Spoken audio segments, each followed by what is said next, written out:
Hello, everyone, and welcome. I am Dr. Carter, and if you're watching this video, you either have me for SCIN, which I'm going to call Science 400, most likely, or it's possible that you are also in my Science 499 class.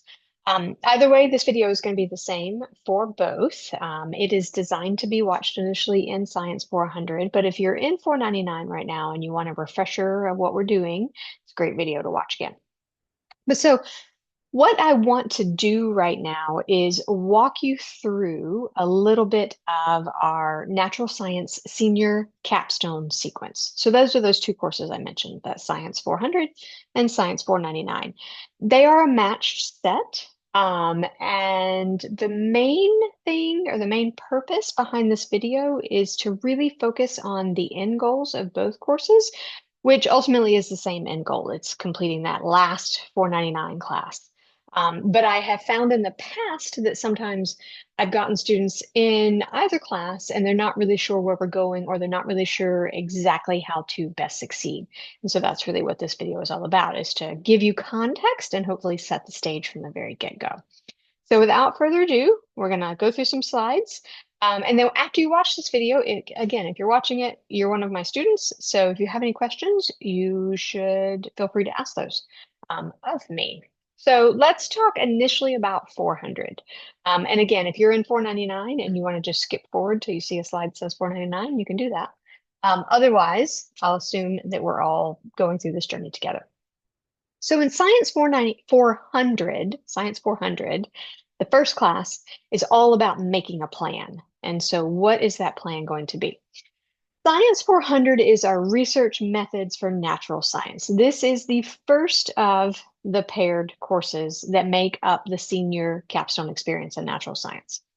And in 400, you're really doing one main thing. Well, you're leading to one main thing. You're doing three major steps. You're choosing a topic, you're conducting some background research, and then you're making a plan. Now, how do you choose a topic? Well, personal experience and personal preference can absolutely influence your choice. What are you really passionate about in the natural sciences? Maybe what have you learned about in some of your previous natural science courses that you want to dig a little bit further into? Um, Also, it's very, very important to consider what you want to spend 16 weeks with, because that's ultimately what's going to happen. The overall topic that you choose here in 400 is going to be an overall topic all the way through the end of 499. We'll talk a little bit about different deviations of that, but that big topic is the same. Plans after graduation can influence that. So, for example, I've had students in the past, one of whom was going for a research master's, and she already had a connection with a research laboratory. And so she focused on a research project connected to that lab's research focus. I've had another student who was very passionate and interested in going to PA school as part of the military program, and he was particularly interested in ocular diseases. So that was the nature of his research project. So think about where you want to go. Think about what you can do. Think about what you like enough to spend some time on it. And then the last consideration, and it's really a secondary one compared to all the rest, is what can you feasibly do? And it's that idea of feasibility that really is going to distinguish what happens in 499, not 400. Okay, but that is a factor to consider. So let's continue to focus just on 400 right now. You have two main things that you're going to do. You have one output, and that is a research plan. But in order to get to that plan, so once you've decided on that topic, you're going to spend quite a few weeks doing background research. Your background research is on the existing published scientific literature. So these are those primary papers that you might find via PubMed. It might be dissertations that you find housed at university web pages. It's not general news stories. We might start there a little bit, kind of give a personal or regional flavor to it. If it's a news article relevant to your area and you find out information that way, that's perfectly fine. But ultimately, your background research is going to be existing, primary, peer-reviewed, published literature. And when you're doing that background research, which let me emphasize, we will walk through this process in 400. What is already known about your topic? What type of studies have already been done? And most importantly, what questions remain unanswered? It is those unanswered questions that lead to the main output, which is your research plan. Now, that research plan should mimic the language from those published papers you were just reading. So we want to use an academic and a scientific tone. We want to be very straightforward and clear and explicit. We want to give data. We want to give citations. We want to not be general. We want to say, this is what I'm going to do. This is how I'm going to obtain samples, all those kinds of things. Again, we will walk through the process for building that plan in class. So we will do it in pieces. We'll do some background investigation. Then we'll build a piece of a plan, and then we'll build the next piece of the plan.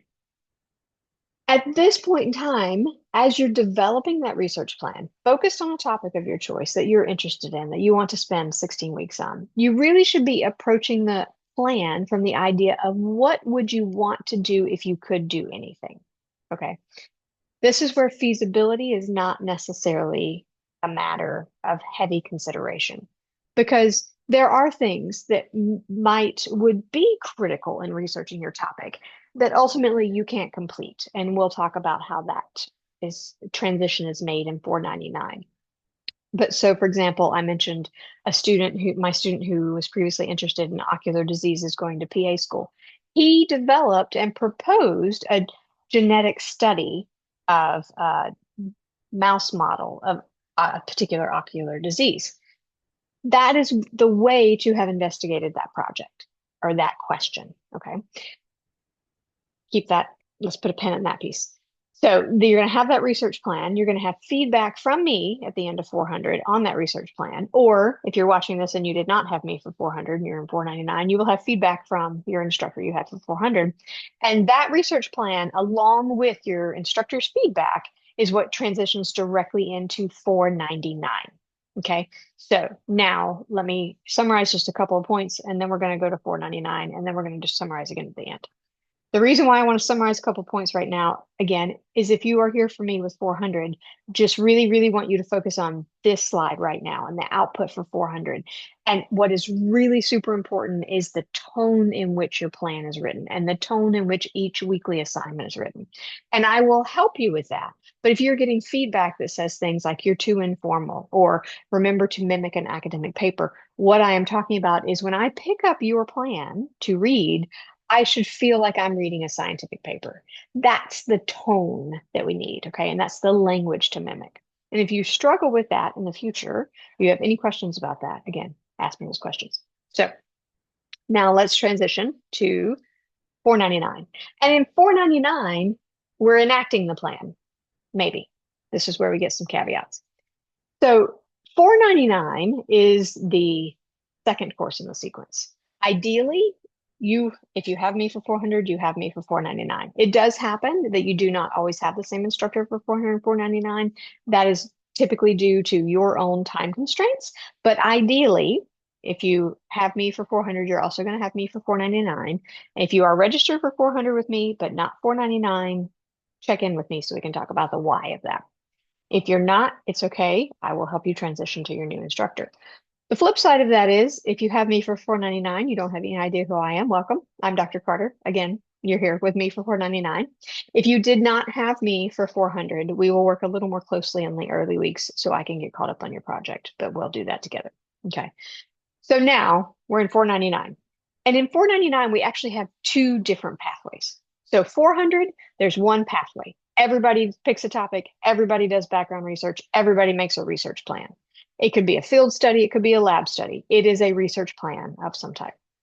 In 499, however, we have to consider feasibility. So option one is that your plan is completely feasible. You developed a research plan under the guidance of your 400 instructor for a study that you can complete. That could mean that it's a field-based study and you have everything you need to do it at home. That could be that it's a laboratory-based study and you have the connections and the ability to complete laboratory-based studies. It could be that it is a computational study and you know how to do the programming and the data analytics associated with that. It could be that you are going to transition to something you can do at home. So for example, perhaps you were interested in antiseptic properties of certain compounds. You want to test those on household substances. You can do all of that at home to some degree. So option one is you complete your plan. So you bring your research plan from 400 along with any instructor feedback to 499, and you give it to your 499 instructor, which at this point is me. You're going to get some feedback from me. I'm going to help you make changes, or whatever, who instructor is going to help you make changes, and then you are going to complete that research that you proposed. So it's a direct transition from 400 to 499. There are often things that need to be updated. Even if it's a smooth transition from 400 to 499, you always knew you were going to do a field study. When the rubber hits the road, we have to make plans and changes to plans. So that's okay. All right. And again, it may or may not be the same professor. The option one deciding factor is it feasible in terms of scope, time, and money? So we have no money to support you. So either it has to be something that you can fund or in some other way is funded. Time is you have less than 8 weeks to complete the research. In actuality, unless you got approval to start your study early, you probably have about 4 weeks max to complete your research. And then scope, again, that relates to what type of equipment needs are there to complete the research. The second option, no, let me give you an example for option one. So I mentioned I had a student who was going to a research master's afterwards. She had a laboratory relationship. She was able to complete her plan in a laboratory. A non-laboratory option, I had a student that was interested in sea turtle hatching success rates in relation to light pollution at her local beaches. So she was able to collect the field information needed to complete her study. And in that case, she actually asked me during 400, hey, it's currently nesting season now. Can I begin to collect data? And I was like, yeah, sure. We'll probably modify your plan as you go along, but understanding the timing being what it is, you can get going with that. Okay, so that's option one. Completed either in the field, at home kind of bacteriology study, or a laboratory study. Option two is your topic is not feasible to complete, or your original plan is not feasible to complete. So I will harken back to my student who was interested in the ocular diseases and going to PA school. There was no way for him to complete a genetic-based study because he didn't have the time, he didn't have the money, and he certainly didn't have the equipment. Even if he had had equipment and money, he didn't have the time because, again, we've got less than 8 weeks ultimately to do it. So that was infeasible for him to complete. In that case, what happens is you transition to a literature survey. Okay, so there's some reason why it's infeasible. You are keeping the same topic from 400. What you're going to do is basically write a review paper. So you will spend a lot more time reading published papers. You will read a lot more published papers. You will spend a lot more time summarizing the content of those papers. You will have no novel data analytics or statistics as part of your final paper. Again, your professor, be that me, be that someone else, will help you transition as you need to. Now, importantly, going back to 400, the requirements for everyone are exactly the same. Everyone is making a research plan. It will have the same length. It will have the same content. It will have the same composition.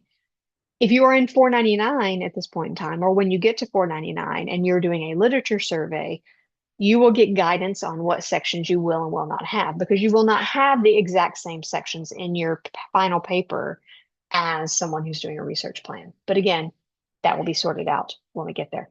And again, a lot of them will be the same, like in terms of final deliverable. So let's talk about main output option one. That's you're actually completing the research study in 499. You're going to do a research paper and you're going to do a research presentation. So again, your research paper is going to mimic a scientific study, a published scientific study. So you're going to use the same kind of language. You're going to use the same kind of formatting.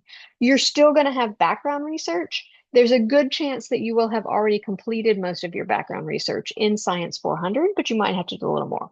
You'll have a materials and methods section. You'll have a data and analysis section. You'll have a conclusion section. You will make images and graphs that you would not otherwise see in a 499 project. You will do a research presentation, summarizes your work. Again, often has a lot of images. So you will give you will give your images that you created, your data analytics, your graphs. You may have images of your field sites if you're collecting field data. You will present to an audience of faculty. Everyone in the class will be invited, and you are also welcome to invite friends and family. Flipping to option two, that's the literature review. You still write a research paper and you still do a research presentation. Okay, so in this case, your research paper is going to more closely mimic a scientific review paper. So it's very similar to some of that information that you collected in 400, but it's much, much bigger. What is already known about your topic? That's the majority of the paper. You will read a lot more papers if you're doing a literature review, and that's okay. That's where you are collecting your information. What type of studies have been done? What questions remain unanswered? That's still important consideration. You are thinking like a scientist. You're saying, here's the state of the field. Here's what needs to be answered still. You will have no new data analysis and you will have no new conclusions. You will just be summarizing the state of the field. Again, you will still give a research presentation. You will summarize your paper. There will be some tables, there may be some images, but you will cite those. So these were images from a paper you analyzed and included in your research paper. You may create new tables. Here's a table of all the different types of studies that were analyzed, that kind of thing, or were reviewed. You will still present to an audience of faculty, classmates, and again, if you wish, friends or family. So final tips and takeaway, and this was really what this video was meant to do. Set the tone for where we're going, smooth some of the transitions. These courses are a matched set. So ultimately, everyone does have the same product out of both classes. They are just going to be slightly different flavors. So in Science 400, everybody produces the exact same thing. That is the research plan. Obviously, they're on different topics, but everyone makes a research plan. They're the same requirement in terms of links, all those kinds of things. And 499, when you transition to 499, you will work closely with your professor in the early weeks. No matter if you're continuing your research plan or you're switching to a literature review, you still will be working closely with your 499 instructor to really finalize your plan or to make the changes needed for your literature review. You're still going to be producing the same products. It's still a research paper and it's still a research presentation, but they will look a little bit differently. The links will be the same. So it's still like a 20-page paper for both. It just so happens that the content and the composition of the 20 pages is different between a research study, because you're going to have materials and methods, you're going to have data, you're going to have images taking up some space, versus that literature review, which is predominantly going to be text.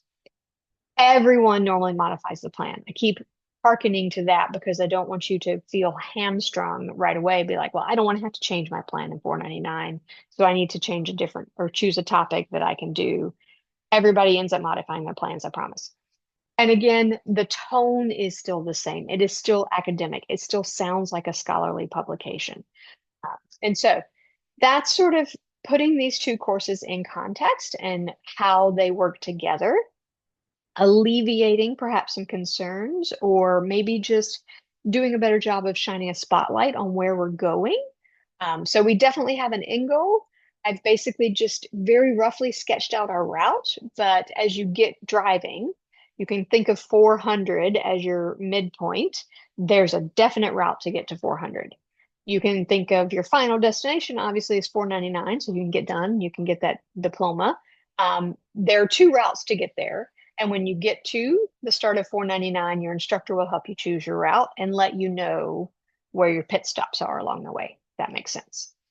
So again, thank you for watching. I don't know if this was helpful. I hope it was. If you have any questions, you know how to get those to your instructor. If it's not me, it's probably me if you're watching this though. If you are here for 400, welcome. You can expect to see the same video again in 499. You can watch it or not at that point in time, or you did choose to watch it or not. If you are here for 499 and I didn't have you for 400, welcome the same. I look forward to helping all of you cross that important finish line.